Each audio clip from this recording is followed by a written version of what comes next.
जामनगर नाम के गांव में एक गन्ने के जूस वाला ठेला था। उस ठेले का मालिक था मुन्ना। वो बहुत बेईमान और लालची था। उसके पास बबलू नाम का लड़का काम करता था। हर रोज बबलू ठेले को साफ करता, गन्ने का जूस बनाता और उसे लोगों में बांटता। मुन्ना ठेले के पास बैठकर बस पैसे गिनता रहता था। बबलू बहुत मेहनत करता था, पर फिर भी मुन्ना उसे हमेशा मारता रहता था, गाली देता रहता था। ऊपर से उसे ठीक से तनख्वाह भी नहीं देता था। बबलू के माँ बाप अंधे थे। बबलू के पास उनकी देखभाल के लिए पैसे कम पड़ते थे। बेटा, हमें माफ कर दो। उस दुर्घटना में हमारी आंखें चली गई और हम कोई काम के नहीं रहे। बेटा, हमारी वजह से तुम्हें ये तकलीफ उठानी पड़ रही है। बेटा, इस उम्र में हमें तुम्हारी देखभाल करनी चाहिए और यहाँ तुम हमारी देखभाल कर रहे हो। हे भगवान, हमें जल्दी ऊपर उठा लो। कहकर दुखी होती थी। माँ, बाबूजी, आप ऐसे बातें ना करो। आपकी देखभाल करने में मुझे कोई तकलीफ नहीं है। आप ही तो कहते रहते हैं कि जो कुछ होता है भलाई के लिए होता है, और अब आप ही ऐसे बातें कर रहे हैं। भगवान हमारी रक्षा करेगा। एक दिन मुन्ना, ए बबलू, मैं शहर जा रहा हूँ, मेरे लौटने तक ठेले का ख्याल रखना, कहकर चला गया। बाद में बबलू गन्ने के जूस बनाने के लिए गन्ने को मशीन में डाल ही रहा था कि उसे जोर जोर से आवाज सुनाई दी, नहीं नहीं, हमें ऐसा ना करो। जब बबलू ने उस गन्ने को गौर से देखा तो उसने पाया कि उस गन्ने को दो लोगों ने पकड़ रखा है। उन्हें देखकर बबलू हैरान रह गया। बेटा, हमें कुछ ना करो, हम तुम्हारे हाथ जोड़ते हैं। भैया, हमें छोड़ दो, हम दोबारा यहाँ लौट कर नहीं आएंगे। मैं आप दोनों को कुछ नहीं करूँगा, लेकिन आप दोनों है कौन? यहाँ कैसे आए? और आप इस गन्ने में कैसे फंस गए? अगर जरा सी भी देरी होती तो आप इस मशीन में कुछ ले जाते। तब दोनों गन्ने से नीचे उतरे। बेटा, हम लिलीपुट राज्य के रहने वाले हैं। हमारे राज्य में गन्ने की बहुत बढ़िया फसल होती है, लेकिन उसका जूस कैसे निकाला जाता है हम नहीं जानते। ये जानने के लिए ही हम आपके देश आए हैं। बहुत दिनों से हम इस मशीन को देख रहे हैं और आज हम तुम्हारे हाथ लग गए। कृपा करके तुम हमें ये मशीन दे दो ना। भैया, ये मशीन मेरी नहीं है, और वैसे भी ये मशीन तुम्हारे पास काम नहीं करेगी, क्योंकि इसके लिए बिजली की जरूरत है, और आपके देश में बिजली तो है नहीं। इसीलिए मैं आपको एक मिनी मशीन बनाकर दूंगा, लेकिन उसके लिए मुझे थोड़े पैसों की जरूरत पड़ेगी। तब उन दोनों में से एक ने अपना हाथ घुमाया तो वहाँ रुपए प्रकट हो गए। बबलू ने पैसे लिए। उन पैसों से बबलू ने एक मिनी गन्ने के जूस का मशीन और एक मिनी ट्रैक्टर खरीदा। वो लेकर वो उनके साथ लिलीपुट राज्य गया। वहाँ उन दोनों लिलीपुटों ने अपने राजा को बबलू के बारे में बताया। उसके बाद बबलू ने वहाँ पर मिनी ट्रैक्टर के साथ उस मिनी मशीन को जोड़ा।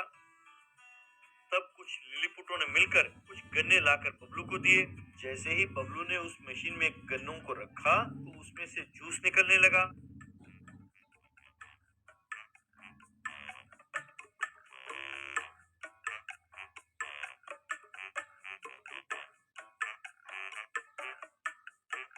उस रस को पीकर सब लिलीपुट बहुत खुश हुए। बेटा, हम तुम्हारा ये एहसान कभी नहीं भूल सकते। मांगो, तुम्हें क्या चाहिए? तब बबलू ने अपने घर के हालत के बारे में महाराज को बताया। चिंता ना करो बेटा, हमारे मंत्र शक्ति से तुम्हारी सारी परेशानियां दूर हो जाएंगी। तुम उन गन्नों को मशीन में डालो। अब उस मशीन से जो भी निकलेगा वो सब तुम्हारा। महाराज, मेरी परेशानियों को दूर करने के लिए मुझे पैसे चाहिए, गन्ने का रस नहीं। अब इस गन्ने को मैं मशीन में डालूंगा तो रस ही तो निकलेगा। इस वक्त गन्ने का जूस पीने का मेरा कोई मूड नहीं है, मुझे माफ करें। सब हंसने लगे। बबलू के समझ में कुछ नहीं आया और वो उनको देखता रह गया। बेटा, एक बार तुम ऐसा करके तो देखो जैसे मैंने कहा। तुम हम पर शक ना करो। बबलू ने उन गन्नों को मशीन में डाला। तब मशीन से रुपए निकलकर उनका ढेर लग गया।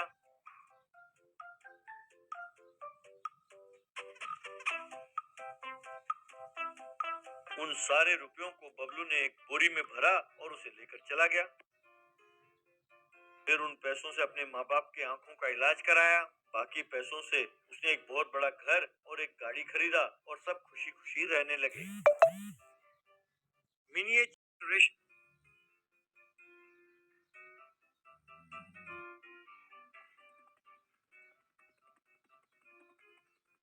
एक गांव में सोमलाल नाम का धनवान रहता था।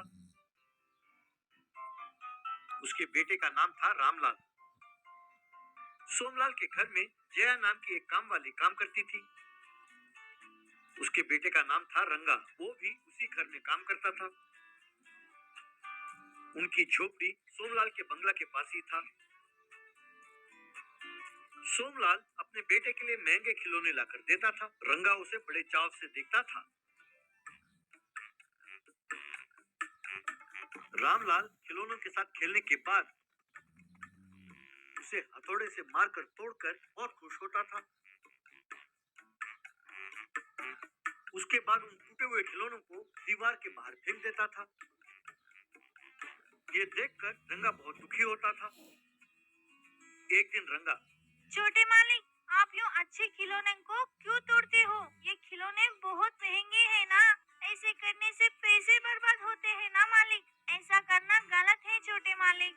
रामलाल ने रंगा के गाल पर खींचकर एक थप्पड़ मारा। क्यों रे, तू मुझे नसीहत देता है? तुमसे किसने पूछा?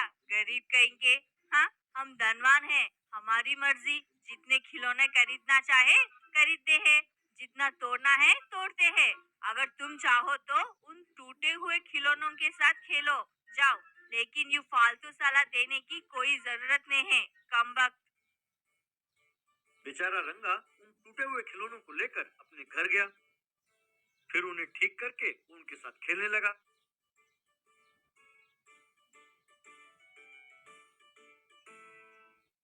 इस तरह न जाने कितने टूटे हुए खिलौने रंगा वहां से उठा लाता, उन्हें ठीक करता और उनके साथ खेलता रहता। ये सिलसिला चलता रहा। एक दिन स्कूल में टीचर, बच्चों, अगले महीने अपने गांव में टॉय एग्जीबिशन होने वाला है। उसमें सिर्फ उड़ने वाले खिलौने भाग ले सकते हैं। इसीलिए अगर आप में से कोई भाग लेना चाहे तो आकर अपना नाम दर्ज करवाए। तब रामलाल ने अपना नाम दर्ज कराया। तब हेमंत हुजूर नाम का एक धनवान लड़का, क्यों भाई रामलाल, तुझे तो सिर्फ खिलौना तोड़ना आता है। तू इस प्रतियोगिता में कहां से भाग ले रहा है? मैं सिंगापुर से टॉय एरोप्लेन मंगवा रहा हूँ। मैं उसके साथ प्रतियोगिता में भाग लूंगा। पहला इनाम मुझे ही मिलेगा। घर आकर इस प्रतियोगिता के बारे में रामलाल ने अपने पिताजी को बताया। तुम चिंता ना करो बेटा, मैं दुबई से तुम्हारे लिए हेलीकॉप्टर मंगवाऊंगा। वो पेट्रोल से उड़ता है, वो असली हेलीकॉप्टर की तरह सारा काम करता है। ठीक है ना बेटा? एक दिन एक डिलीवरी बॉय आया और रामलाल के घर के बाहर एक पार्सल रखकर चला गया। तब हेमंत हुजूर आया और उसे चुरा कर ले गया। ये देखकर रंगा ने तुरंत ये बात रामलाल को बताया। मुझे इस प्रतियोगिता में भाग लेने से रोकने के लिए ही हेमंत हुजूर ने ऐसे किया होगा। अब तक तो उसे तोड़ भी चुका होगा। मुकाबला आज ही है। पिताजी, आप एक और खिलौना मंगवाइए ना। पर बेटा, उसे आने में 4 दिन लग जाएंगे। अब क्या करें? अब तुम इस मुकाबले में भाग नहीं ले सकते और कोई रास्ता नहीं है। मालिक, छोटे मालिक ने एक हेलीकॉप्टर को तोड़ा था, मुझे याद है।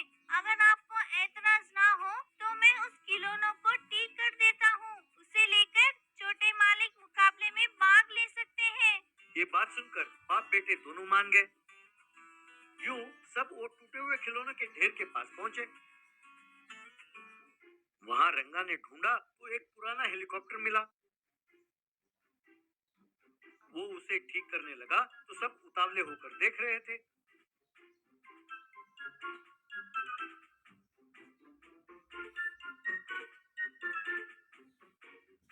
आखिरकार उसने उसे एक नया हेलीकॉप्टर बना दिया।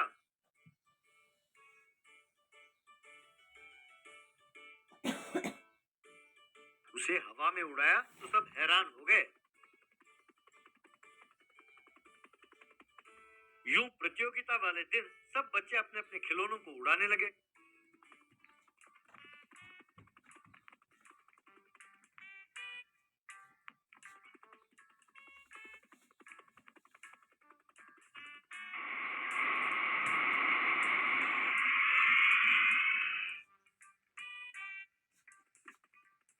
सबके खिलौने पेड़ों से टकराकर और खंभों से टकराकर नीचे गिरने लगे।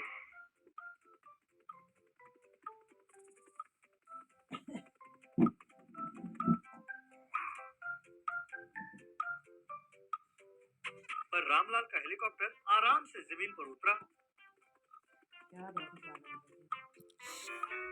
यूं पहला इनाम उसे ही मिला।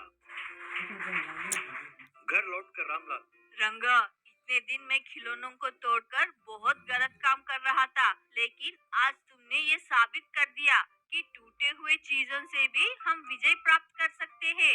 आइंदा मैं खिलौनों को तोड़ूंगा नहीं। अब से तुम भी मेरे खिलौनों के साथ खेल सकते हो। कहकर रंगा को गले लगा लिया। ये देखकर सब बहुत खुश हुए।